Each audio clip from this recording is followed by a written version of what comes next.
ఇలా మీకు మాకున్న తేడా అందువల్లనే ప్రజలు పూర్తి స్థాయి విశ్వాసంతో ఇవాళ గౌరవ ముఖ్యమంత్రి కేసీఆర్ నాయకత్వంలో టీఆర్ఎస్ ప్రభుత్వం మీద ప్రజలు విశ్వాసం మీద ఉన్నారు. మీ యొక్క బస్సు యాత్రలో ఎక్కడ ప్రజాస్పందన ఉన్నది? కేవలం నోరు బారేసుకొని నోటికి వచ్చినట్టు మాట్లాడడమే తప్ప ఒక ప్రజా సమస్య మీద మాట్లాడినారా? మేము మా ప్రభుత్వంలో ఈ మంచి పని చేసినాం, టీఆర్ఎస్ ప్రభుత్వం వచ్చిన తర్వాత ఇది చెడిపోయిందని చెప్పగలిగిన ఒక అంశం ఉందా? అయ్యా మీరు 7 గంటల కరెంట్ ఇవ్వకపోతే మేము 24 గంటల కరెంట్ ఇస్తామి, మీరు తాగడానికి నీళ్లు ఇవ్వకపోతే మిషన్ భగీరథ పెట్టి ఇంటింటికి స్వచ్ఛమైన నీళ్లు ఇస్తామి, మీరు 4 కిలోల బియ్యం ఇచ్చి సీలింగ్ పెడితే సీలింగ్ ఎత్తేసి 6 కేజీల బియ్యం ఇస్తామి, మీరు చెరువులు పట్టించుకోకపోతే మిషన్ కాకతీయ పెట్టి చెరువులన్నీ కూడా ఈ ప్రభుత్వం పునరుద్ధరించే, మీ ప్రభుత్వ హయాములో ప్రాజెక్టులన్నీ కూడా మూలకుబడి ఆ ప్రాజెక్టుల పేర్లే పెండింగ్ ప్రాజెక్టులుగా మీరు మారిస్తే ఆ ప్రాజెక్టులను రన్నింగ్ ప్రాజెక్టులుగా మార్చి ఇవాళ రైతాంగానికి నీళ్లు ఇస్తున్నటువంటి ప్రభుత్వం టీఆర్ఎస్ ప్రభుత్వం. అంటే మీ పరిపాలనలో ప్రజలకు సమస్యలు టీఆర్ఎస్ ప్రభుత్వ పరిపాలనలో అవి సౌకర్యాలుగా మారినాయి.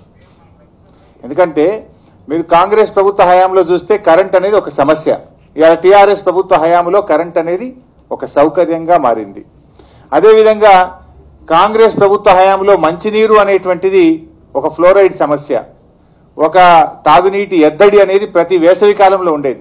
వర్షాకాలం వస్తే లంబాడి తండాలు, గోండుగూడాలు, కోయగూడాలు, మారుమూల ప్రాంతాల్లో అతిసార వ్యాధితో ప్రతి సంవత్సరం కూడా ప్రజలు చనిపోయే పరిస్థితి ఉండేది. కానీ టీఆర్ఎస్ ప్రభుత్వ హయాంలో మిషన్ భగీరథతో మంచినీరు అనేటువంటిది ఒక సౌకర్యంగా మారింది. ఇలా చెప్పుకుంటూ పోతే ఏ సమస్య అయినా మీ ప్రభుత్వ హయాంలో సంక్షేమ హాస్టళ్ల పరిస్థితి ఏముండేది?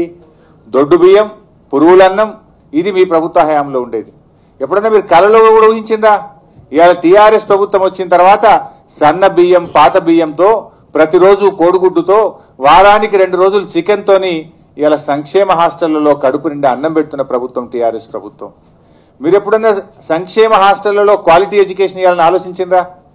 ఇవాళ దేశంలో ఎక్కడ లేని విధంగా 500 ఇంగ్లీష్ మీడియం రెసిడెన్షియల్ స్కూళ్లను మేము ప్రారంభించి నాణ్యతతో కార్పొరేట్ విద్యను ఇవాళ పేద వర్గాలకు అందిస్తున్నటువంటి ప్రభుత్వం ఇవాళ టీఆర్ఎస్ ప్రభుత్వం. ఆడపిల్ల పుడితే కాంగ్రెస్ ప్రభుత్వ హయాంలో చాలాసార్లు వార్తలు చూసేవాళ్ళం, ఆడపిల్ల అమ్మకాలు జరుగుతూ ఉన్నాయి, లంబాడి తండాల్లో ఆడపిల్లల అమ్మకాలు జరుగుతున్నాయని ఆ రోజుల్లో చూసాం. కానీ ఈరోజు ఆడపిల్లకు ఒక లక్ష్యం అయిపోయింది. టీఆర్ఎస్ ప్రభుత్వం కులాలు మతాలకు అతీతంగా ప్రతి పేదింటి ఆడపిల్ల పెళ్లికి కళ్యాణ లక్ష్మి షాదీ ముబారక్ పేరు మీద 75,116 రూపాయలు అందిస్తున్నటువంటి ప్రభుత్వం టీఆర్ఎస్ ప్రభుత్వం. అంటే మీ ప్రభుత్వ హయాంలో ఆడపిల్ల పుడితే ఒక సమస్య, ఇవాళ టీఆర్ఎస్ ప్రభుత్వ హయాంలో ఆడపిల్ల పుడితే ఒక లక్ష్మిగా తల్లిదండ్రులు భావించేటువంటి ఒక మార్పును ఇవాళ టీఆర్ఎస్ ప్రభుత్వం తీసుకొచ్చింది. ఇలా చెప్పుకుంటూ పోతే గుడుంబ, పేకాట, ఎన్ని సమస్యలు మీ ప్రభుత్వ హయాంలో పెంచి పోషించారు. కల్తీ విత్తనాలు, నకిలీ విత్తనాలు, ఎరువులు, వాటన్నిటిని కూడా ఇవాళ నిరోధిస్తూ గుడుంబ రాష్ట్రంలో రూపుమాపాం. పేకాట క్లబ్బులను కనబడకుండా రాష్ట్రంలోనే మొత్తంగా తీసేసినటువంటి ముఖ్యమంత్రి ఇవాళ కేసీఆర్ గారు. ఇట్లా ప్రభుత్వం అనేక సంక్షేమ కార్యక్రమాలు చేసింది కనుకనే ఇవాళ ప్రజలు మా ప్రభుత్వ పనితీరు పట్ల సంతృప్తిగా ఉన్నారు.